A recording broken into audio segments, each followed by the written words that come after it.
피곤하신 것 같아서 피곤하시면 그냥 쉬세요. 그 영상으로 그냥 오시는 게 죄송해서 좀 늦게 시작했어요. 좀 쉬시라고.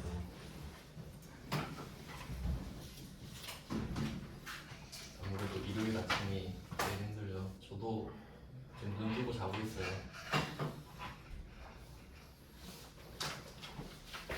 그럼 이어서 그리고 수출은 지금 중요한 포인트를 좀 짚어드렸는데 지금 이 문제 전반적으로 풀 때 필요한 요소가 아까 말씀드린 환전환율이랑 기준환율을 구분하는 거 조금 디테일하게 나오면 나올 수 있다. 그래서 43번 문제를 좀 시험 보기 전에도 한 번 더 보고 가셨으면 좋겠고 어렵진 않으니까요. 그리고 46번 문제도 세무 1급 문제긴 하지만 알고는 있자 이 정도. 왜냐면 이런 거 문제 안 내면 회계 1급이랑 딱히 변별력이 없거든요. 그래서 뭐 구분할 수 있는 게 그 정도 느낌이고, 그리고 나머지 문제는 제가 일부러 세무 1급 문제를 좀 주로 넣어봤거든요. 그러니까 그 이유는 그냥 나는 좀 환율을 할만해 해서 좀 어려운 거 풀어보고 싶다 하시면 푸시고, 근데 이렇게까지 나오진 않아요. 답은 올려놨는데 보고 싶으면 보고 아니면 말고 그 정도 수준이라서. 그래서 뭐 뒤쪽은 따로 뭐 근데 뭐 한 게 있었는데 체크를 안 해놨네. 뭐 봐야 되는 48번 이 정도 한번 좀 볼게요. 그냥 느낌만. 어차피 지금 이론은 다 배웠거든요. 적용만 한번 해볼게요. 48번 문제 같은 건 어떻게 풀까 그냥 생각을 해보면 9월 8일이죠. 오늘 선적한 거예요. 그러니까 오늘 공개 찍는 날이니까 공개하는 날짜를 말을 해줬고요. 자, 여기서 포인트는 당일에 5만 달러를 받았죠. 당일에 5만 달러 받았어요. 그럼 뭐 5만 달러를 오늘 받은 거네. 아까 문제랑 차이 아시겠죠? 아까는 먼저 받았잖아요. 근데 이건 오늘 받은 거예요. 그리고 수출 금액은 10만 달러거든요. 나머지 5만 달러죠. 그럼 5만 달러는 오늘 받고 나머지 5만 달러는 일단 오늘은 아닌 거예요. 뒤에 받는 겁니다. 근데 여기서 외화 통장으로 받았죠. 그럼 이 말은 환전을 한 거예요, 안 한 거예요? 안 한 거지. 달러 통장에 5만 원 받은 거잖아요. 5만 달러. 무슨 말인지 아시겠죠? 그러니까 원화 통장으로 넣었다고 하면 환전을 했다는 게 전제가 되죠. 근데 그냥 외화 통장으로 받았대잖아. 그럼 이건 5만 달러를 받은 겁니다. 네, 그러면 문제를 어떻게 푸냐? 아까 말씀드린 사례 있죠. 그럼 5만 달러를 오늘 받았는데 환전 안 했죠. 그리고 5만 달러는 아직 못 받았죠. 그럼 과세 표준 어떻게 구하죠? 5만 달러 더하기 5만 달러 해서 10만 달러 곱하기 오늘의 기준 환율.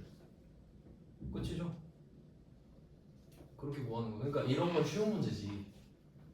이해되시죠? 그러니까 아까 46번이 어려운 문제인 거잖아요. 환전을 해버렸으니까. 이 두 개 비교하시면 돼. 48번이랑 46번. 근데 이게 세무 1급이다 해서 난 내 이야기 아니야 이러지 마시고 충분히 나올 수 있습니다. 이 정도는. 그래서 이런 거 생각하면서 나머지도 풀어보시면 좋고 아님 말고. 왜냐면 이건 좀 지역적이고 어려운 부분이지 여러분은 불공 이런 거부터 확실히 맞추셔야 돼요. 뭐 이 부분은 따로 하진 않겠습니다. 선택에 대한 거니까. 수출 파트는 뭐 이런 식으로 정리를 하고요. 포인트 문제만 좀 찍어드렸고 이제 마지막 파트라고 볼 수 있겠죠. 영세.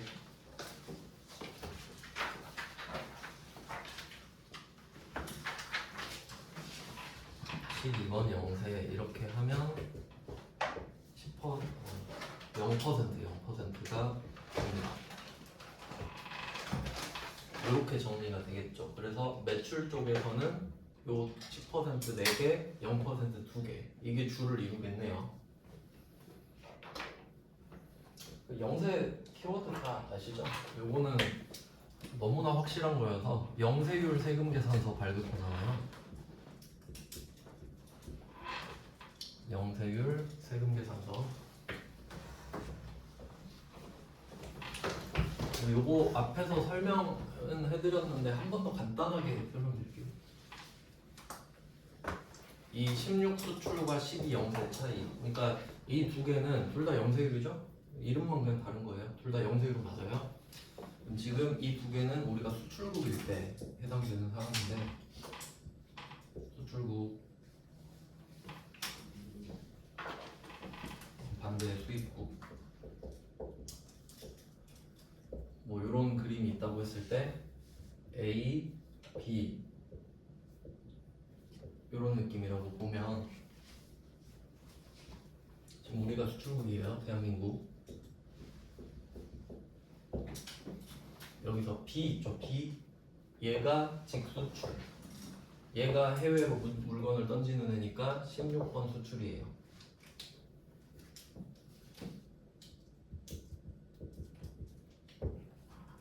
그러니까 뭐 증빙도 없고 배에다 물건을 싣고 이런 이야기가 나오는 거죠. 그러니까 그림을 아셔야 좀 더 이해가 잘 되는 거예요. 근데 이 B가 수출을 하려고 보니까 A가 나한테 납품을 해줘야 수출을 할 수 있거든요. 그러니까 뭐 원재료가 됐든 뭐 중요한 부품 같은 거. 그러면 얘가 얘한테 납품을 해. 그럼 국세청이 보니까 너도 사실 수출과 다를 게 없네. 그럼 너도 0% 인정해줄게. 이런 그림이 나오는 거죠. 그래서 수출은 당연히 0%, 너도 0%.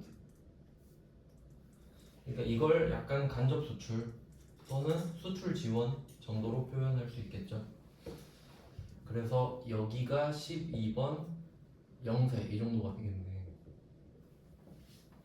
네, 둘 다 해당될 수 있죠. 우리 회사가 A일 수도 있고 B일 수도 있다.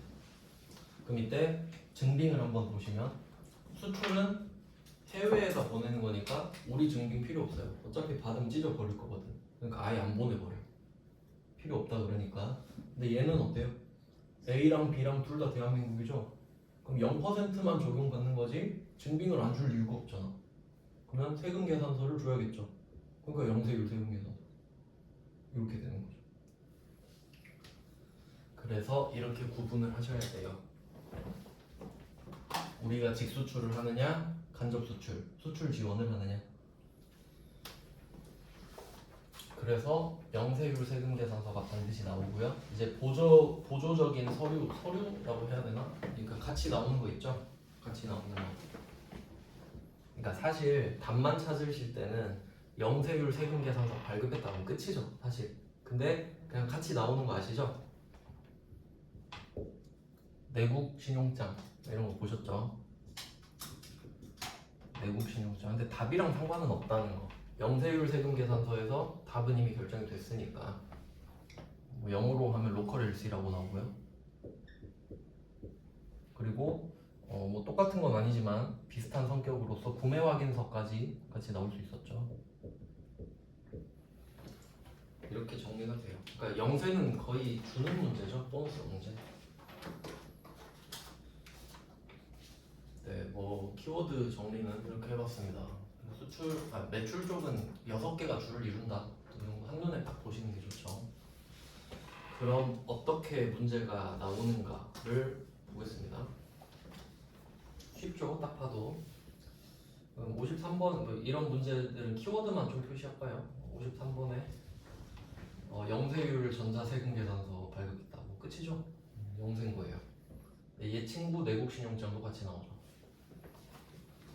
근데 이 문제들을 넣은 이유를 좀 생각을 해보시면, 그 물건을 좀 팔았거든요. 제품 매출 계정 과목이긴 할 건데 돈을 어떻게 했냐. 53번 문제는 돈을 못 받았죠. 그러니까 이거 한번 해석해 보시라고 제가 넣었는데, 대금은 내국신용장 개설은행에 곧 청구할 예정이다. 무슨 말인지 몰라도 돈을 아직 못 받았다는 소리죠. 그럼 외상매출금 이렇게 하는 거예요. 이해되시죠? 외상매출금이다 이 말을 하려고 제가 넣어놓은 거예요. 그러니까 뭐 좀 엄밀히 따지면은 이따 뭐 수입도 할 거니까 조금 더 이제 확장해 볼게요. 이건 이제 우리나라에서만 있는 일이고, 이제 해외로 가보면, 그러니까 이쪽이 다시 우리나라가 됐다고 생각하셔도 되는데, 그러니까 우리가 수출국이었다 수입국도 될 수 있잖아요. 그럼 수입국으로 바뀌면 여기에 있는 애는 회사가 아니라 세관이죠. 세관이 물건 받죠. 그리고 C한테 보내주잖아요. 여러분 직구하시면 세관에서 카톡 오죠. 관부세 내세요. 앙금 택배 안 보낼 거예요. 협박 문자 보내잖아요. 그럼 이게 이쪽으로 넘어왔을 때 이야기를 또 해보면 한번 저번에 말씀드렸었죠. 그러면 이때 B랑 C랑 거래하는 거죠. 사실 세관은 여기 뭐 브로커리지 하는 거고, 그럼 B랑 C랑 거래를 하는데 B는 이게 걱정이죠. C가 돈 떼먹을까 봐. 이거 돈 떼먹으면 받으러 가기도 힘들잖아요. 그러니까 B가 원하는 거는 여기 은행이 하나 있는데 얘가 얘를 보증해 주는 거지. 그러니까 B는 이 말을 듣고 싶은 거예요. C가 돈을 안 갚으면 내가 돈 줄게 라는 그 증거 있죠. 그게 마스터 LC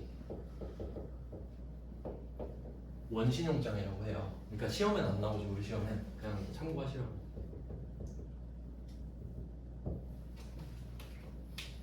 그러면 B가 이걸 본 거야. 그러니까 이 은행이 마스터 LC를 개설해 준 겁니다. C한테. 그럼 C가 이거를 B한테 보여줘.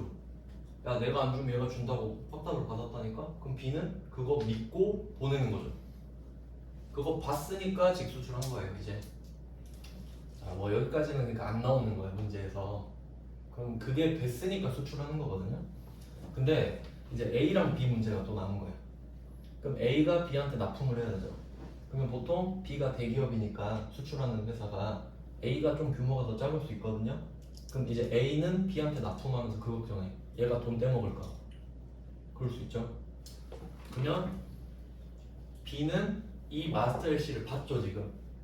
그러니까 나 돈 안 떼먹혀 하고 여기에서 로컬 LC가 또 나오는 거. 이걸 통해서 여기서 로컬이 또 나오는 겁니다.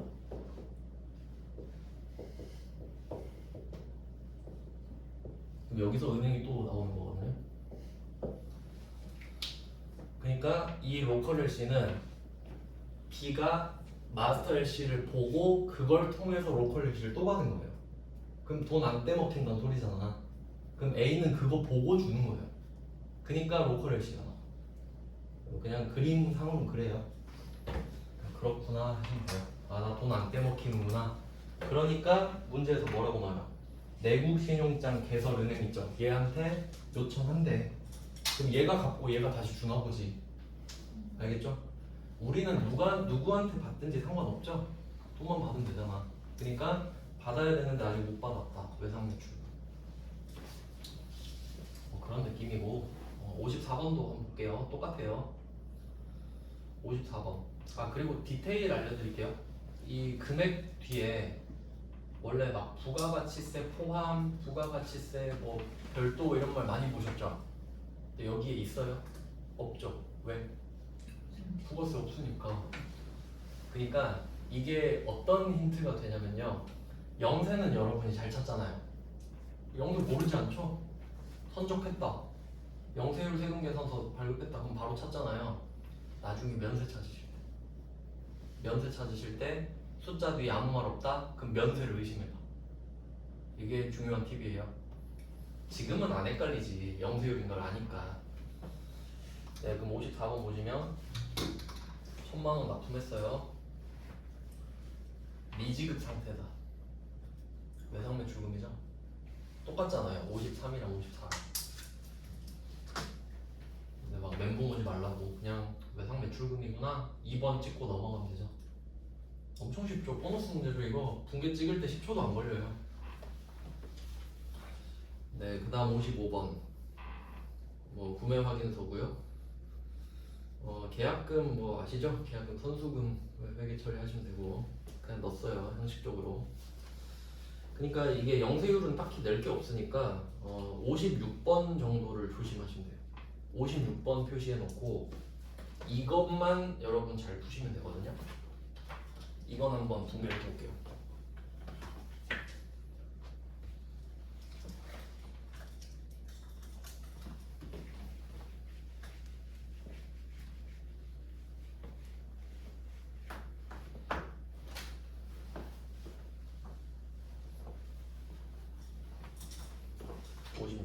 요거는 사실 영세율 형식만 빌렸지 뭐 다른 거에 포인트가 가 있는데 56번에서 200개 7만원 그럼 수량 단가 쓰시면 되죠. 200개 7만원 쓰면 1,400만원인가? 네, 1,400만원 이렇게 총액은 정해졌어요. 근데 50%는 레드가 발행한 약소금을 배서양수, 이게 키워드네. 배서양수. 그럼 제품 매출부터 가보겠습니다. 1,400만원이고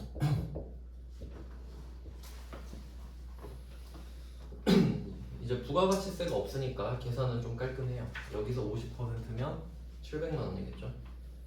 그럼 이걸 배서양수했다. 그럼 약소가음을 받았잖아요. 그럼 첫 번째 포인트, 어음을 받았을 때 어음 받으면 받을 어음이죠?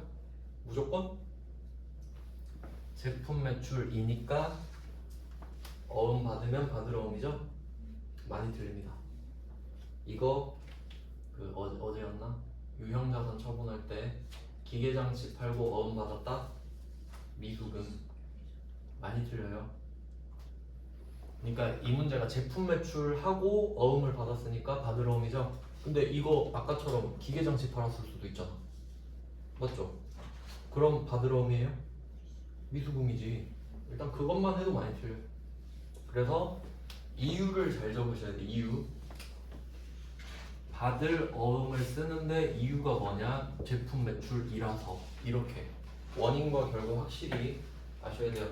가장 기본적인 건데 가장 많이 틀립니다. 그러니까 차라리 환율 틀리고 이거 맞히는 게 낫지. 자, 이렇게 해서 결정이 됐어요. 계정 과목이. 그러니까 제품 매출이 아니면 물론 상품 매출도 받을 어음이죠. 상품 매출도 매출이니까. 근데 뭐 차 팔았다, 기계 팔았다 하면 미수금이다. 되게 중요하고요. 두 번째 포인트. 배서양수, 배서양도 이런 말 나오면 지금 우리가 거래하는 회사 이름 보세요. 누구랑 거래? 퍼플이죠. 보라색이랑 거래하고 있는데 갑자기 어음에는 레드 써있죠. 배서양도나 배서양수 이야기가 나오면 우리 둘 말고 다른 애 이름 나오죠. 그거 조심하셔야 돼요. 그래서 거래처 이름을 바꿔주셔야 되죠. 레드로. 우리 나중에 레드한테 돈 받아야 되잖아요. 그러니까 두 개 조심하셔야 돼. 그럼 만약에 지금 이 문제에서 배서양수가 아니면 거래처 신경 쓸 필요 없죠. 퍼플한테 퍼플 받는 거니까 안 바꾸면 되잖아요, 거래처를. 근데 퍼플이랑 거래하는데 이 어음 주인이 레드니까 굳이 바꿔줘야 되죠, 거래처를. 그래서 이거 위에 거래처랑 밑에 거래처 다르면 빨갛게 되는 거 아시죠? 그것까지 확인하셔야 되는 거예요. 다르다고 표시해 주는 거예요. 그럼 우린 그걸 보고 확인을 해야 되죠. 자, 그 다음에 두 번째. 나머지 50%는 다음날 말일까지 받기로 했다. 계정 과목 뭐죠? 외상 매출금이죠? 왜? 제품 매출이라서. 제품 매출이 받을 어음과 외상 매출금을 낳았다. 이렇게 정확하게 하셔야 됩니다. 그럼 뭐 이런 거를 포인트 문제라고 하냐 할 수 있는데 이제 답을 확인했으니까 바꿔볼게요. 기계장치 팔았다. 이거 바꿔볼게요. 답이 어떻게 되나? 미수금 레드 700 밑에는 미수금 퍼플 700 미수금 레드 700 미수금 퍼플 700 똑같은 미수금인데 거래처가 달라서 두 번 써야 돼요. 그럼 오히려 또 멘붕일걸? 왜 미수금 두 번 써야 되나 이럴 수 있다고요. 근데 거래처가 다르니까 따로 써야지. 총액은 같지만. 그럼 회계 입장에선 1400으로 인식을 하는데 700건은 레드, 700건은 퍼플로 들어가죠. 그 정도까지 생각해 보시면 될 것 같아요. 그 외에 뭐 더 할 만한 게 있나? 뭐 반대도 생각해 보실 수 있는 거예요. 원재료 살 때도 뭐 이 문제 하나로 그냥 뭐 설명했다고 하고 네 이렇게 넘어가도록 하죠. 더 볼 거 없죠 이제. 네. 뭐 이 정도까지 대비하시면 그 위에는 틀릴 사람 아무도 없고요. 그 다음에 57번 보시면 이거 세무 1급 문제인데 이건 세무 2급에 낼 수는 없습니다. 근데 그냥 참고하세요. 57번 문제는 제품 공급을 체결했어요. 부가가치세 별도라고 하네. 밑에 구매 확인서를 발급받아서 7월 5일 제품을 납품했다. 보통예금으로 수령했으며 전자세금 계산서는 부가가치세법 규정대로 발급했다. 그럼 이거 어떻게 해서 틀릴 것 같아요? 매출 과세해서 틀리겠죠? 매출 과세 뭐 지금 힌트가 뭐 있죠? 구매 확인서 있죠? 그럼 무슨 세금 계산서 발급했겠어? 명세금이겠지. 근데 여기서 속을 걸 부가가치세 별도. 부가가치세를 별도로 적긴 하죠. 얼마를? 0. 그럼 그거 틀리는 거예요. 별도네? 매출 과세 뭐 신나게 틀리겠죠? 그러니까 이게 세무 1급이에요. 세무 1급은 전표가 혼용돼 있어요. 일반 전표, 메인 매출 전표 적당한 데다가 적는 거거든요. 근데 우린 그렇지 않죠. 그러니까 틀리진 않겠지만 알고는 계셔라. 네, 뭐 그런 내용이에요. 원래 좀 디테일이 있는데 그걸 적용하는 문제까지는 안 나와서 설명은 안 하겠습니다. 굳이 좀 투머치라서. 뭐 영세율 다 맞히실 수 있죠. 이 정도는. 그다음에 면세는 한 문제 넣었어요. 딱 한 문제를 찾았거든요, 제가. 조금 아쉽긴 한데 완성도가 아쉽긴 한데 그러니까 제가 찾아봤거든요. 지금 문제 보시면 58번 면세죠. 한국에 부가가치세가 면제되는 제품. 그럼 뭐예요? 그 면세 제품이죠. 제가 찾아봤거든요. 왜냐면 제가 알기로는 제품은 가공을 한 거잖아요. 제조라는 과정을 거쳤죠. 그럼 과세거든요. 그래서 혹시 있나 찾아봤어. 제조를 했는데도 면세인 게 있나?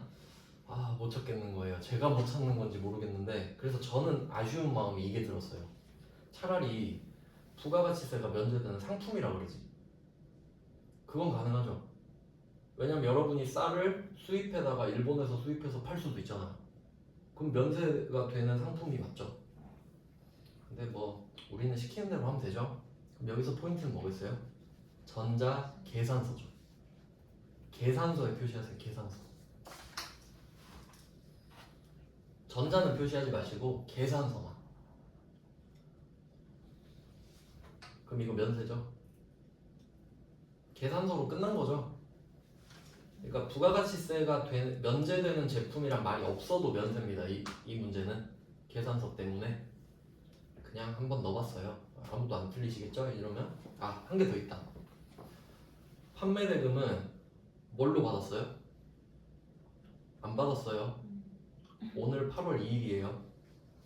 10월 16일에 입금될 예정인데 얘가 10월 16일에 줄지 안 줄지 어떻게 알아? 보통 예금으로 줄지 현금으로 줄지 어떻게 알아? 그럼 그냥 외상매출금이죠. 이런 거 속으면 안 되지. 그래서 뭐 말장난 하는 거죠.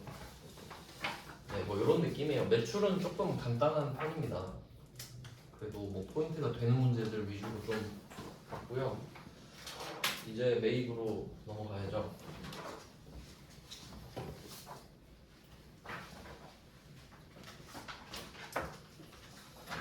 매입입니다. 뭐 불공부터 배우는 건 저번에 말씀드렸는데 제가 이 그림을 그린 김에 수입부터 좀 설명드릴게요.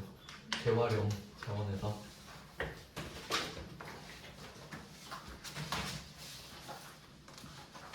확실히 매입 브랜드가 볼륨이 확실히 많죠.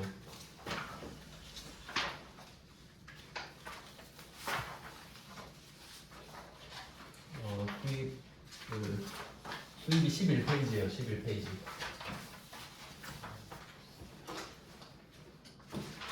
아마 오당률이 좀 높은 유형일 것 같아요. 수입 11페이지입니다. 매입 11페이지의 수입 유형을 먼저 볼게요. 그럼 여기서 조심해야 될 거를 먼저 알려드리겠습니다. 우리가 지금 C인 거거든요. C. 첫 번째 포인트 55번 수입부터 설명을 드리는 겁니다. 수입은 당연히 수입 세금 계산서를 받습니다.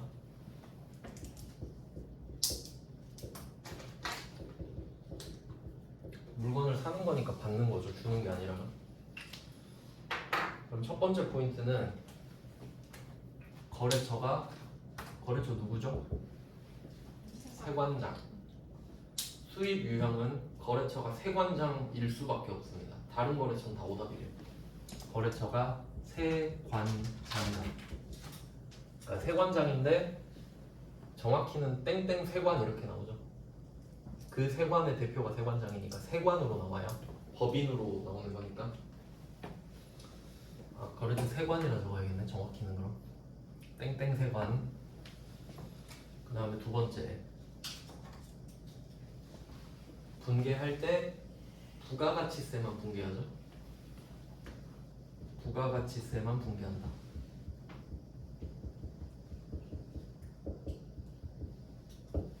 부가가치세만 분개를 하게 됩니다. 이게 무슨 말인지 한번 볼게요. 그림을 그린 김에 이제 설명하려고. 그럼 우리는 지금 C예요. C. 아까는 A였다 B였다 그랬는데 이제는 C란 말이에요. 그러면 우리가 B한테 물건을 사는 그림이 나와야 돼. 난 C인데 B한테 전화해가지고 야 뭐 물건 하나 보내줘 이런 느낌이죠. 그러면 우리 입장에서 거래처는 사실 B인 것 같지만 얘는 증빙을 안 주죠. 얘도 증빙 안 줄 거 아니에요. 그러면 뭐 물건 값을 한번 생각해 볼까요? 1,000원이라 해볼게. 1,000원. B가 C한테 물건을 팔기로 한 거예요. 그러면 B가 C한테 뭐라 그래? 1,000원 입금해. 1,000원 줘야 내가 물건 보내지. 물론 정확한 절차는 얘가 주겠지만 그냥 그 틀을 잡기 위해, 왁구를 잡기 위해 입금을 하라고 했다고 할게요. 그러면 입금하겠죠. 분개 일반전표 맞죠? 그럼 1,000원 입금하고 끝이잖아요. 끝. 자, 그리고 물건을 뭐 보냈대요. 그럼 세관이 나한테 전화. 야, 너 B한테 1,000원짜리 물건 샀지? 그거 뭐 이상 없으니까 나한테 100원 갖고 와 라고 하겠죠? 그러니까 100원만 내지. 그래서 부가가치세를 내고 대신 뭘 받아요? 세금 계산서를 받잖아요. 그럼 우리는 1,000원 입금했던 거에 대한 것까지 세금 계산서에 적혀 있으니까 비용 처리도 되고 부가가치세도 받고. 그러니까 이게 얼마나 중요한 개념이냐면 여러분은 지금 부가가치세 위주로 배우시지만 실제로 중요한 건 법인세, 소득세거든요. 부가가치세는 거의 가장 이제 쉬운 법인데 전체적으로 좀 설명을 해드릴게요. 그러니까 우리가 1,000원짜리 물건을 사면 부가가치세가 100원이 붙잖아요. 그럼 이게 두 개가 어떤 효력이 있는지 생각을 해볼게요. 그럼 이게 세금 계산서에 이렇게 두 개가 적혀 있죠? 세금 계산서. 그럼 이걸 어떻게 써먹는 거냐면 내가 이 1,000원, 100원이 적힌 세금 계산서를 받았잖아요. 그럼 일단 첫 번째 이 100원이죠. 100원은 100% 환급받죠. 돌려받든 세금을 덜 내는 방식이든. 그러니까 이건 100% 개념이란 말이에요. 100원을 내고 100원을 돌려받잖아요. 그렇죠? 그 역할을 해줘, 세금 계산서가. 그러니까 세금 계산서 받는 거예요. 그럼 이거는 끝났죠. 이제 이 역할 끝났어요. 그리고 1,000원 적혀 있는 거 있죠. 이걸로 비용 처리해야지. 이제 비용 처리. 이게 어떤 효과가 있는지 말씀드릴게요. 법인세로 만약에 해볼게요. 배우진 않았지만 만약에 우리 법인이 10,000원을 벌었다고 할게요. 10,000원. 그럼 10,000원에 대한 세금을 내야겠죠. 근데 내가 지금 1,000원 썼잖아요. 근데 엄밀히 따지면 1,100원을 썼지만 100원은 돌려받았죠. 그러니까 1,000원만 쓴 거 맞죠? 결과적으로. 근데 이 1,000원을 썼는데 만약에 세금 계산서를 못 받잖아요. 그럼 그냥 1,000원 쓰고 끝이야. 1,000원은 썼는데 끝이야 그게. 그리고 10,000원에 대한 세금을 따로 내야 돼요. 근데 뭔가 느낌 이상하죠? 나 1,000원 썼는데 지금? 그럼 여러분은 9,000원 번 거 아니에요? 10,000원 벌었지만 1,000원을 썼잖아. 근데 문제는 뭐예요? 증빙을 안 받으면 인정을 안 해줘 버린다고. 그럼 이걸 가지고 저 1,000원 썼어요. 라고 증거를 내밀면 아 오케이 1,000원 썼네. 그럼 이건 본 거 아니네 라고 해서 9,000원을 번게 돼요. 이런 느낌이야. 그러면 뭐 금액이 이렇게 적진 않겠지만 세율이 2억 아래는 9%거든요 지금. 그러면 어떤 차이가 있나 보세요. 9% 하면 뭐 810원인가? 내겠죠? 근데 이거 증빙 안 받고 돈 쓰면 어떻게 돼요? 더 내잖아요. 10,000원에 9%니까 900원 내죠. 그럼 90원 손해보는 거예요. 이런 거로. 어떤 느낌인지 아시겠어요? 그러면 얼마나 세관이 중요한 건지 생각해 보세요. 내가 B한테 1,000원짜리 물건 샀죠. 계좌이체 했죠. 아무것도 안 주죠. 그럼 1,000원 썼죠? 근데 비용 인정이 안 된다니까. 돈은 쓰고 세금도 내고. 그러니까 세관장이 얼마나 좋은 역할을 하는지 아시겠죠? B 대신에 1,000원까지 적어서 주잖아. 비용 처리하라고. 근데 우린 부가세만 배우니까 이것만 지금 알잖아요. 근데 이게 더 중요하다고 사실. 아시겠죠? 물론 아예 못 받는 건 아니고 뭐 가산세 이런 게 있는데 그냥 좀 원칙적으로 설명드리면 이런 중요한 기능이 있다. 세금계산서가. 그러니까 엄밀히 말하면 부가가치세 신고만 딱 제대로 하잖아요. 그러면 국세청은 그 회사 소득을 파악할 수 있는 거예요. 그리고 제 친구 이야기 하지 않았나? 친구가 상반기에 부가가치세 한 1,000만 원 냈는데 역추적하면 한 1억 정도 남았다고 추적할 수 있다고. 그렇죠? 그럼 그거 참고해서 또 소득세도 뜯어가는 거네요. 네, 뭐 요런 그림이 나옵니다. 그래서 부가가치세만 붕괴한다. 아시겠죠? 1,000원은 쟤한테 직접 줬잖아요. 그러니까 은행한테 줬든 얘한테 줬든. 그러니까 제가 드리고 싶은 말씀은 뭐냐면 1,000원과 100원을 분리해서 붕괴한다 이 말이지. 그쵸? 그 날이 같을 순 없겠죠 거의. 왜냐면 아예 대상이 달라버리니까. 내가 돈을 지급하는 곳은 두 군데가 따로인데 그냥 세관장이 형식적으로 합쳐서 주는 것 뿐이죠. 그렇다는 거예요. 그러니까 증빙은 오늘 오지만 돈은 따로 주는 거지. 근데 세관장한테는 부가가치세만 주니까. 그러면 계정 과목 한번 생각해 볼까요? 우리 100원 내지만 100원 돌려봤죠. 무조건? 무조건? 옛날에 우리 BMW 샀잖아요. 그럼 차량 운반비였죠. 불공일 수도 있잖아. 그러니까 부가가치세 대급금이면 좋고 이거면 좋겠죠. 그러니까 이 매입 수입 유형이면 이게 되는 거죠. 근데 아닐 수도 있잖아요. 차 수입했을 때 보통 차밖에 거의 없으니까. 근데 또 조심하셔야 되는 게 뭔지 아세요? BMW를 샀다. 그러면 딱 봐도 아 이거 안 되네. 그럼 차량 운반부 이렇게 가잖아요. 근데 알고 보니까 우리 회사가 BMW를 수입해서 파는 회사야. 그럼 그 차 영업용이에요. 그럼 부가세 대급금이야. 영업용 차잖아. 그러니까 또 차라고 무조건 안 된다 그러면 안 돼요. 우리가 차를 수입해다가 팔면 이 차는 상품이잖아요. 그럼 영업용 차로 바뀌면서 세액공제가 돼버린다. 생각할 게 많죠. 그래서 뭐 그런 느낌인데 나온 김에 바로 한번 볼까요? 문제를. 실제로 그런가 봅시다. 101번 문제예요. 일본 노무라사로부터 수입한 공장용 기계 부품. 그리고 여기서 또 포인트. 지금 노무라사한테 공장용 기계 부품을 뭐 샀잖아요. 그럼 이게 원재료인지 상품인지 한번 맞춰보실래요? 계정 과목? 못 맞춰요. 저도 몰라요. 알 수가 없죠? 근데 왜 이렇게 애매하게 문제를 냈을까?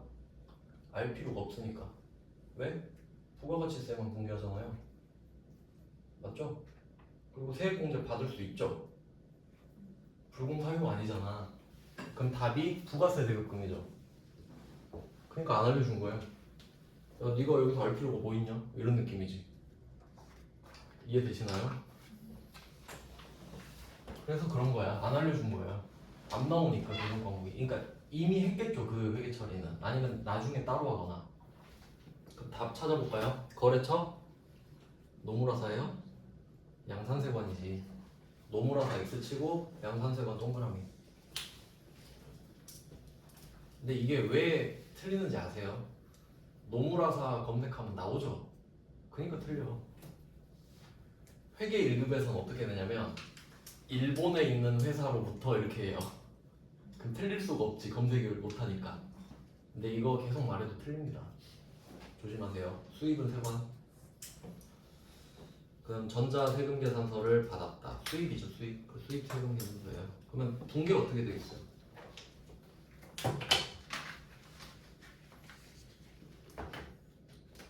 부가가치세 대급금 155만원, 보통예금 끝이죠? 이게 답이에요. 그러니까 계정 과목이 없어. 상품인지 원재료인지 몰라도 돼. 가장 기본적인 문제. 그러면 또 이렇게 물어보시는 분 있겠죠. 아니 이게 세액공제가 되는 건지 안 되는 건지 어떻게 하냐. 안 되는 게 아니면 되는 거죠. 안 되는 뉘앙스가 없잖아요. 그럼 되는 거야. 별 말 없으면. 그 다음에 102번 가볼게요. 102번. 자, 직원들의 외근에 사용하기 위해 이런 거는 의미 없죠? 이런 건 필요 없어요. 무슨 의도로 쓰든 국세청 관심 없어. 매입세액 공제가 가능한 승합차 표시할게요. 매입세액 공제가 가능한 승합차. 이거 정확한 스펙 적어볼까요? 정확한 스펙 9인승 이상이라고 적어두세요. 9인승 이상 승합차를 이렇게 말하는 거야. 아시죠? 왠지는 8인승 이하가 아니잖아. 그럼 어떻게 나올 수도 있어요? 10인승 승합차를 샀다 이럴 수도 있죠? 그럼 여러분은 아셔야 되는 거. 그럼 이거 세액공제 됐는데 너무 쉽게 냈죠 지금 이 문제는. 저 같으면 12인승 이렇게 낼 것 같아요. 그래서 인천세관을 통해서 샀다 하는데 뭐 거래처는 얘는 좀 착하네. 인천세관밖에 없죠. 거래처는 인천세관. 자 그리고 밑에 보시면 통관수수료 30만원을 보통예금으로 냈다. 그러니까 부가세랑 통관수수료. 원래 부가세만 하죠. 400만원만. 근데 통관수수료를 껴넣었죠. 그럼 생각해보세요. 이거 통관 안 하면 내가 이 차 탈 수 있나요? 못하죠? 그럼 통관수수료는 취득 부대 비용이 돼요. 맞죠? 이거 통관 안 시키면 어떻게 탈 거야? 취득 부대 비용이네. 계정 과목 차량 운반부죠. 그럼 부가가치세는 공제받을 수 있죠. 부가세 대급금이죠. 그러면 요 문제는 유형을 혼합으로 반드시 쓰셔야 돼요. 혼합. 왜냐면 여러분이 자동차 값 4천만 원을 위해 쓸 거 아닙니까? 그러면 밑에 부가세가 저절로 400이 뚝 떨어지죠. 근데 한 개 더 추가해 줘야 되죠. 차량 운반부 30. 그러려면 혼합밖에 안 돼요. 1번 현금이랑 2번 외상 찍으면 분계가 끝나버리잖아요. 그래서 저는 사실 좀 혼합충인데 메인 매출 점표할 때 거의 혼합 쓰거든요. 물론 자유롭게 이렇게 쓰지만 어떤 분들은 혼합만 쓰신 분도 있어요. 그래서 이런 디테일이 있어요. 그러면 한번 바꿔볼게요. 문제 이렇게 한번 낼 수도 있겠다. 8인승 승합차를 미국으로부터 샀어요. 그럴 수도 있잖아요.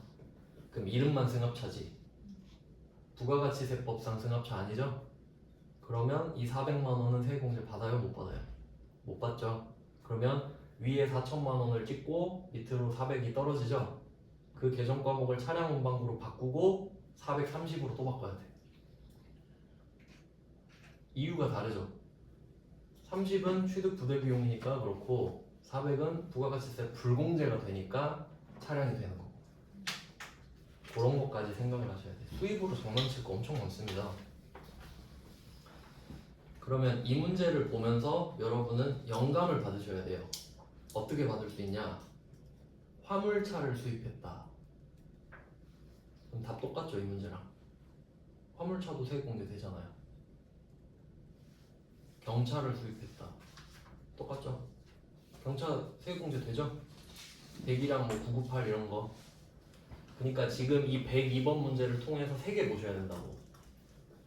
9인승 이상 승합차, 화물차, 그리고 100이랑 1000cc 이하인 경차랑 똑같겠구나, 답이. 102번 문제가. 그것까지 보셔야 다 대비가 되죠. 근데 결국 불공 문제랑 똑같잖아요, 이거. 새로운 문제가 아닙니다. 근데 수입이랑 섞어 놓으면 멘붕 온다고요. 근데 저는 이게 조금 아쉬운 게, 이게 통관수수료 30만 원 있잖아요. 이 문제를 약간 링크를 하나 좀 걸어놔야 되는데,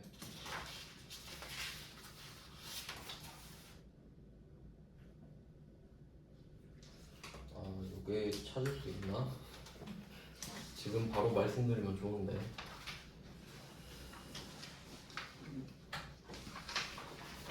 그냥 일단 말씀드릴게요. 문제를 못 찾아서 제가 쉬는 시간에 한번. 이게 있었는데. 이게 그 통관 수수료 문제가 따로 있어요. 일단 그냥 말씀으로 드릴게요. 지금 통관 수수료 30만 원 이렇게 퉁치고 있잖아요. 원래 여기에도 부가세 붙습니다. 그러니까 원래 통관 수수료, 이거 통관 수수료는 용역을 산 거잖아요. 세금 계산서를 받아요, 원래. 그러니까 거래가 따로야. 그래서 엄청 복잡해져. 복잡해지죠? 근데 그냥 한 문제 꾸겨 넣고 싶었던 거야. 알겠죠? 그럼 우리는 그냥 까라면 까야죠. 그냥 이렇게 푸는 거예요, 그냥. 근데 원칙은 알고 계셔야지. 통관 수수료는 원래 과세다. 그러니까 원래는 어떻게 되겠어요? 통관 수수료도 세금 계산서를 따로 받았겠지. 30만 원, 3만 원. 그럼 3만 원은 세액공제를 받고, 아니다.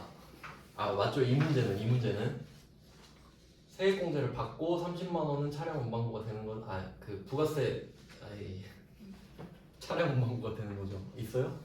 몇 번이에요? 맞아요. 그 다음 페이지. 제가 제 성격을 못 믿었네요. 내가 이렇게 치밀한 사람이었지. 105번이네요. 다음에. 그러니까 102번 문제에다가 다음 페이지 105번 이렇게 좀 적어주시면, 진짜 그냥 나를 믿으면 됐었는데. 105번 보시면 세금 계산서 써있죠.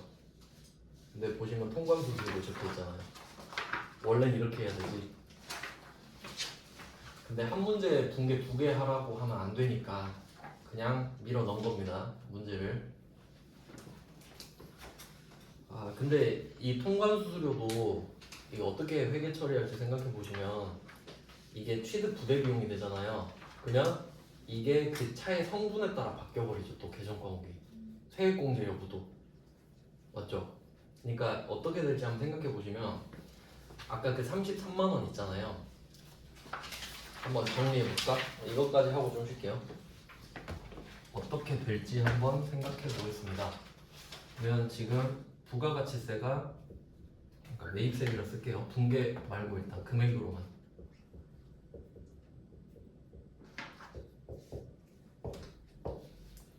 그다음에 통관수수료 30에 부가세가 3만 원이 또 붙는 이런 느낌의 원래는. 그리고 한번 찾아보자 이거죠. 그럼 지금 이 102번 문제가 세액공제가 되는 거잖아요. 세액공제가 되는 거니까 이 세액공제가 되는 물건을 통관시키느라 부가가치세를 낸 거죠. 그럼 이거 환급 받을 수 있겠죠. 본체가 세액공제가 되니까. 그럼 얘는 환급이 돼요, 3만 원이. 그리고 30만 원은 어쩔 수 없이 차량 운반부가 되는 거죠. 취득 부대 비용이니까. 그러니까 이건 불공이라서가 아니라 취득 부대 비용이라서 차값에 붙죠. 그리고 400만 원은 돌려받죠. 결론, 차값이 얼마가 되냐?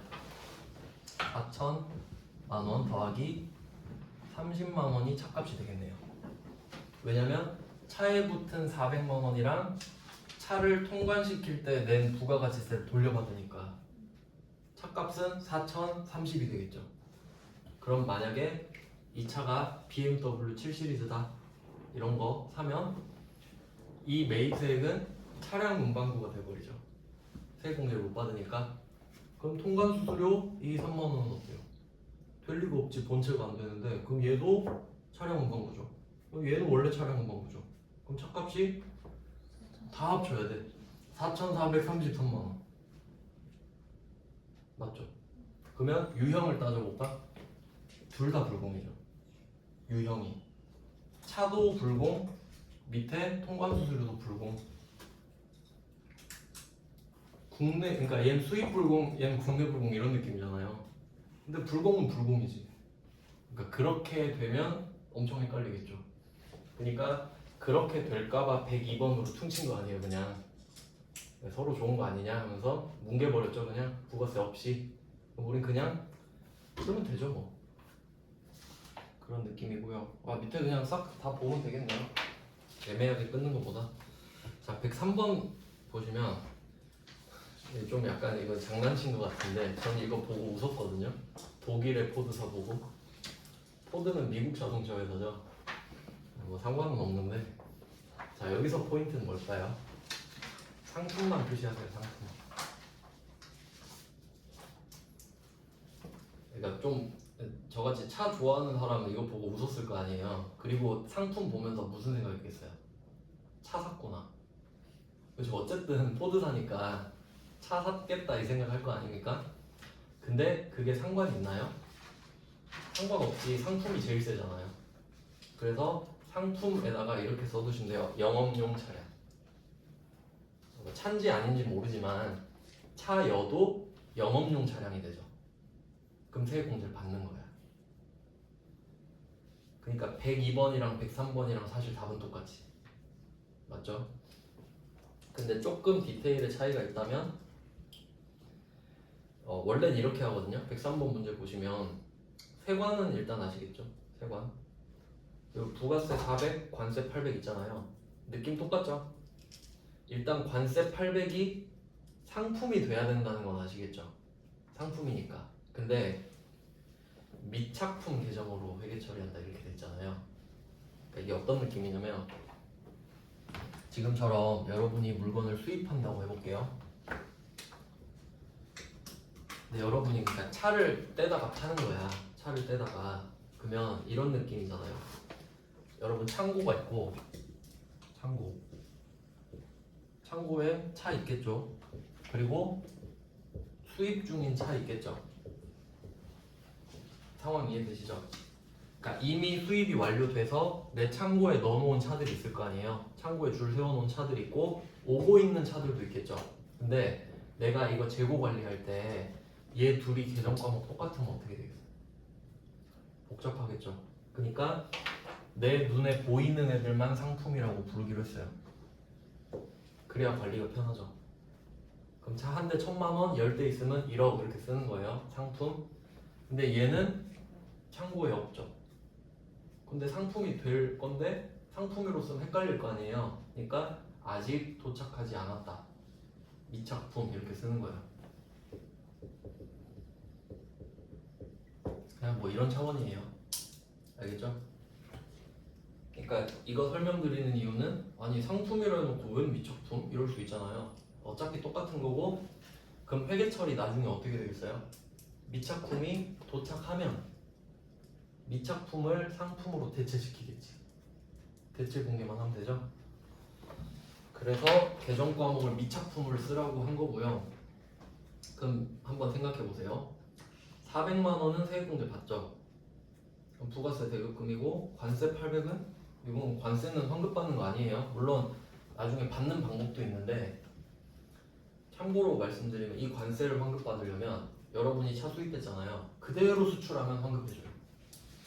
국내에서 쓴 게 아니니까. 근데 그런 말은 이제 추후에 하는 거고 그럼 여기서 포인트는 관세가 미착품이 된다 이거죠? 그 말이에요. 그러니까 차량 운반구라고 쓰면 안 되지. 여기서 차라고 말을 했어도. 맞죠? 우리 입장에선 얘가 차가 아니라 상품이잖아요. 근데 미착품 쓰라고 했으니까 미착품이다. 그 다음에 뭐 밑에 거는 왜 넣었지? 네, 104번까지만 빨리 보고 올게요. 그래야 수입이 딱 끝나니까. 그 다음에 104번 원재료를 수입했대요. 가장 일반적인 케이스죠. 세액공제 받을 수 있겠죠. 그 다음에 통관 재비용, 관세 50, 통관 수수료. 이제 아시죠? 통관 수수료는 원래 따로 받아야 된다. 근데 여기서 하고 싶은 말은 뭐겠어요? 관세랑 통관 수수료를 원재료로 집어넣어라 이 말이지. 그렇죠. 그냥 그 말이에요. 부가세, 여기 붙어있는 부가세 50은 세액공제를 받고 관세 50, 통관 수수료 15만 원은 원재료로 쓸 거 아닙니까? 그거 하라는 소리고요. 여기 있는 문제 다 푸실 수 있으면은 어떻게 나와도 바리에이션 달라져도 푸실 수 있겠죠. 여기까지 해놓고 지금부터 10분 쉬고 11시 5분부터 다시 볼게요.